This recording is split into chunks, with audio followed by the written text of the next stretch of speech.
भारती जय विजय करे। हिंदी साहित्य के छायावादी युग के प्रमुख स्तंभ सूर्यकांत त्रिपाठी निराला जी द्वारा रचित एक अत्यंत ओजस्वी और प्रेरणादायक देश प्रेम की कविता है।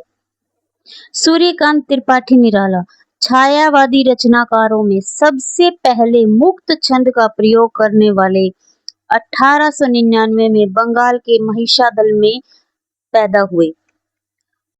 कक्षा 9वीं तक पढ़ने वाले निराला जी ने संस्कृत, बांग्ला, अंग्रेजी आदि भाषाओं का ज्ञान अर्जित किया।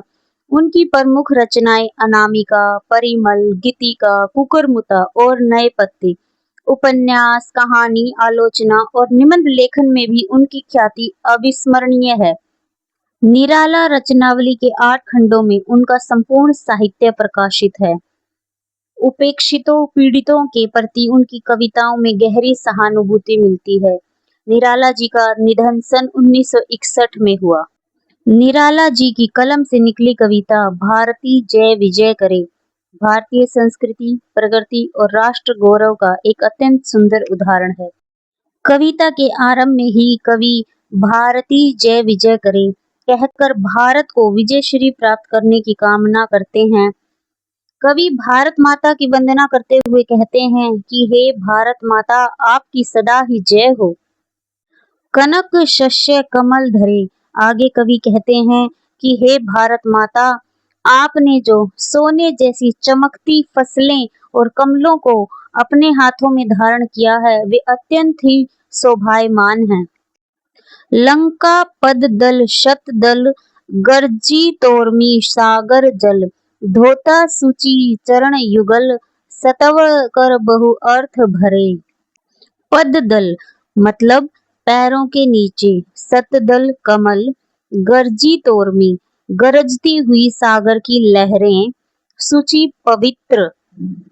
भारत माता की चरणों की वंदना करते हुए आगे कवि कहते हैं कि हे भारत माता, श्रीलंका आपके पैरों के पास एक कमल के समान है और सागर में उठती हुई लहरें आपके चरणों को धोकर उनकी वंदना करती हैं। तरु तृण वन लता वसन अंचल में खचित सुमन गंगा ज्योतिर्जल कण धवल धार हार गले। आगे कवि भारत माता की प्रशंसा में कहते हैं कि हे भारत माता, ये फैले हुए वन, पेड़ पौधे और लताएं जैसे आपके वस्त्र हों। आपके आंचल में अनगिनत सुंदर फूल जड़े हुए हैं। गंगा नदी की श्वेत प्रकाशमान जलधारा बहती हुई ऐसे लग रही है मानो आपके गले में मोतियों का हार है। मुकुट शुभ्र हिम तुषार प्राण प्रणव ओंकार। कवि भारत के आध्यात्मिक गौरव और हिमालय की महानता का वर्णन करते हुए कहते हैं, हिमालय की सफेद बर्फ भारत माता के मस्तक पर सजे मुकुट के समान है। भारत के प्राणों में ओम का पवित्र जप बसता है। धवनित दिशाएं उदार सतमुख सतरव मुखरे।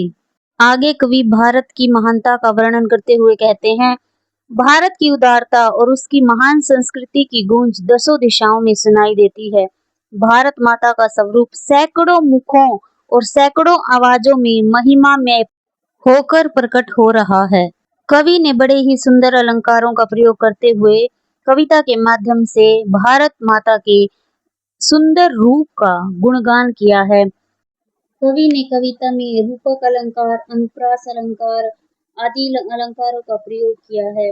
लंका पददल शतदल में रूपक अलंकार, पददल शतदल अनुप्रास अलंकार, धवल धार हार गले अनुप्रास और रूपक अलंकार, तरु तृण वन लता वसन त वर्ण की आवृत्ति के कारण अनुप्रास अलंकार, धवल धार हार गले अनुप्रास अलंकार और रूपक अलंकार, हिम तुषार रूपक अलंकार, सतमुख सतरव मुखरे अनुप्रास अलंकार, प्राण प्रणव अनुप्रास अलंकार।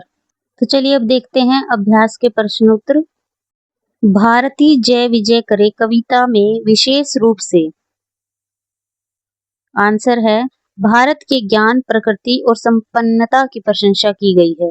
क्वेश्चन नंबर 2, कनक शस्य कमल धरे पंक्ति का भावार्थ है। ऑप्शन क, भारत की धन धान्य संपन्नता। क्वेश्चन 3, समस्त विषयों में भारत के महत्व का उद्घोष करने वाली पंक्तियां हैं। ध्वनित दिशाएं उदार, सतमुख सतरव मुखरे। ऑप्शन घ। क्वेश्चन नंबर 4, कविता की भाषा और शैली किस विशेषता से संपन्न है। ऑप्शन ख, संस्कृत निष्ठ और समास युक्त। क्वेश्चन नंबर 5, भारत के वस्त्रों में तरु तृण वन लता और गले में गंगा धारा को चित्रित कर कवि किस प्रकार की चेतना का संदेश देते हैं। ऑप्शन क, पर्यावरणीय और सांस्कृतिक। फिर मिलेंगे एक और नए टॉपिक के साथ। चैनल को लाइक करें, शेयर करें और सब्सक्राइब करें।